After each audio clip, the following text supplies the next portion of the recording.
ظہر کی نماز کے بعد ابو ہریرہ رضی اللہ تعالیٰ عنہ ممبر رسول پر بیٹھ گئے. مسجد کھچا کھچ بھری ہوئی تھی کہ آج ابو ہریرہ تشریف لائے، درس دیں گے. امام بخاری اس واقعے کو اپنی مشہور کتاب الادب المفرد میں نقل کرتے ہیں. حضرت ابو ہریرہ رضی اللہ تعالیٰ عنہ کہتے ہیں اس مجمع میں ہم جیسے لوگ کہاں یہ سب پوچھتے ہیں، اور نہ پوچھ سکتے ہیں، نہ پوچھنے کا حق آپ دیں گے، ہمیں نہیں دے سکتی یہ سماج، یہ سوسائٹی. ابو ہریرہ رضی اللہ تعالیٰ عنہ کہہ رہے ہیں سنیے، یہ جتنے لوگ سننے آئے ہیں مجھے، ان میں سے اگر کوئی بھی اپنے کسی رشتہ دار سے ناراض ہو تو وہ اس محفل سے اٹھ کے چلا جائے.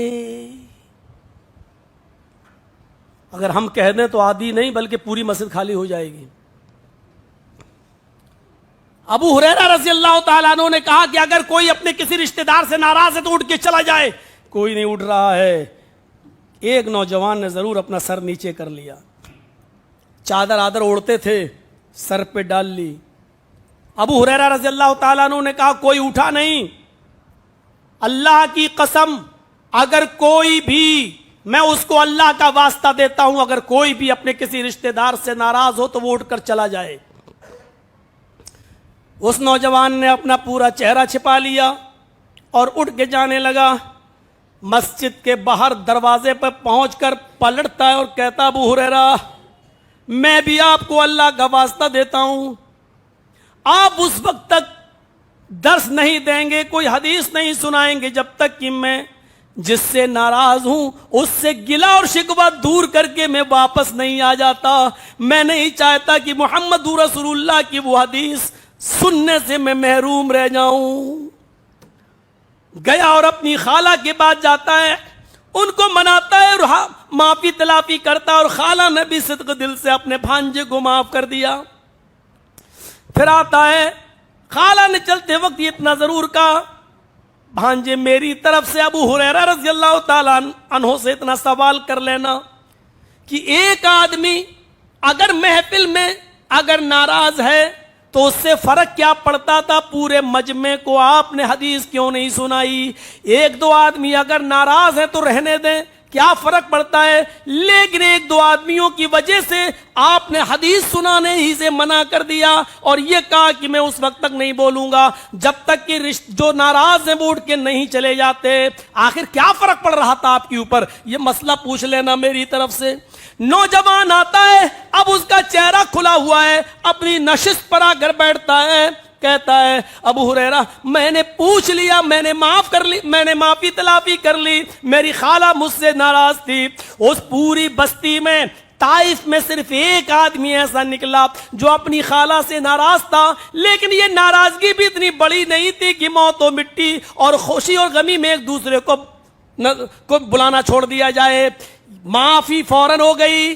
گئے اور خالہ نے کہا میرے گھر پہ آ گئے ہو، جاؤ بھانجے میں نے تمہیں معاف کر دیا ہے. معافی تلافی ہو گئی. کہا ابو ہریرہ میری خالہ کی ایک امانت ہے. میری خالہ نے کہا کہ ابو ہریرہ سے یہ مسئلہ پوچھ لینا.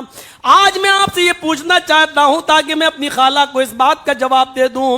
ابو ہریرہ فرماتے ہیں آج میں تمہیں وہی حدیث سنا رہا ہوں جو میں نے ڈائریکٹ اللہ کے رسول سے سنا ہے.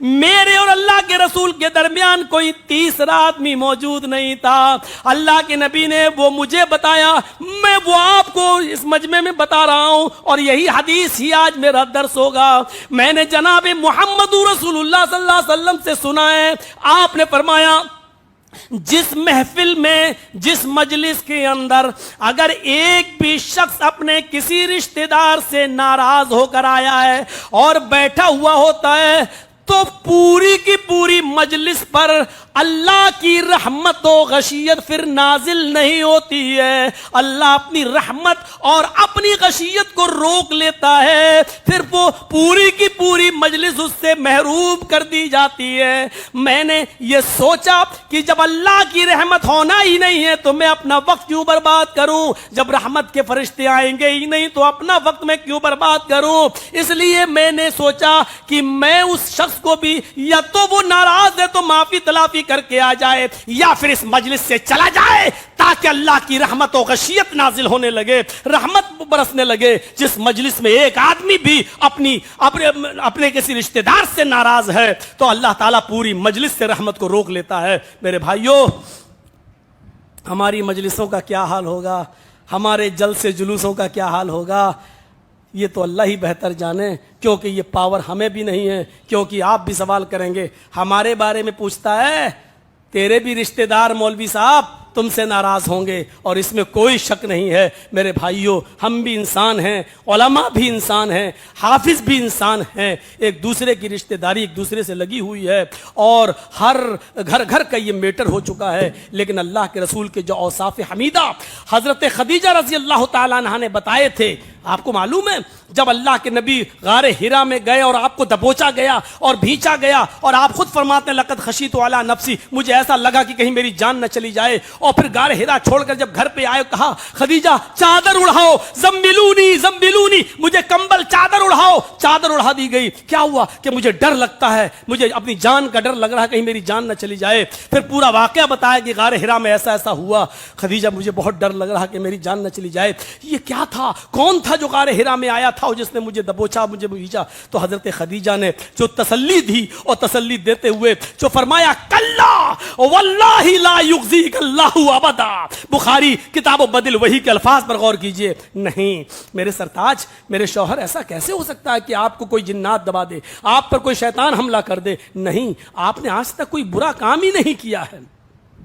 اللہ آپ کو کبھی ضائع نہیں ہونے دے گا, کبھی رسوا نہیں کرے گا. کیوں نہیں کرے گا؟ پہلی صفت انک لتصل الرحم, آپ تو رشتہ داریوں کو جوڑتے ہیں, آپ تو قرابت داروں کو ملاتے ہیں, آپ تو رشتے ناتے جو ٹوٹے ہوئے ان کو جوڑنے کا کام کرتے ہیں. وتحمل الکلا, آپ تو مزدوروں کا بوجھ اپنے سر پہ اٹھا کے ان کو ان کے گھر تک پہنچا دیتے ہیں. وتکسب المعدوم, جن کے پاس کھانے پینے کو کچھ نہیں ہوتا ہے آپ محنت و مزدوری کر کے کما کر لاتے ہیں اور آپ ان کو دے دیتے ہیں. وتقری الضیف, خود نہیں کھاتے لیکن مہمان بھوکا نہیں جاتا آپ کے یہاں سے, آپ مہمان نوازی کرتے ہیں. وتعین علی نوائب الحق, اور آپ راستہ بھٹکے ہوئے کو راستہ بتاتے ہیں, اس کو اس کے گھر تک پہنچا دیتے ہیں, اس کو اس کی منزل تک پہنچا دیتے ہیں. آپ کے اندر یہ خوبیاں موجود ہیں. تو پہلی خوبی کیا بتائی؟ انک لتصل الرحم. نبی بننے سے پہلے بھی یہ صفت محمد رسول اللہ کے اندر تھی کہ رشتہ داریوں کو جوڑنا بہت بڑا نیک کام ہے. میرے بھائیوں, یہ قرابت داروں کو جوڑنا. اب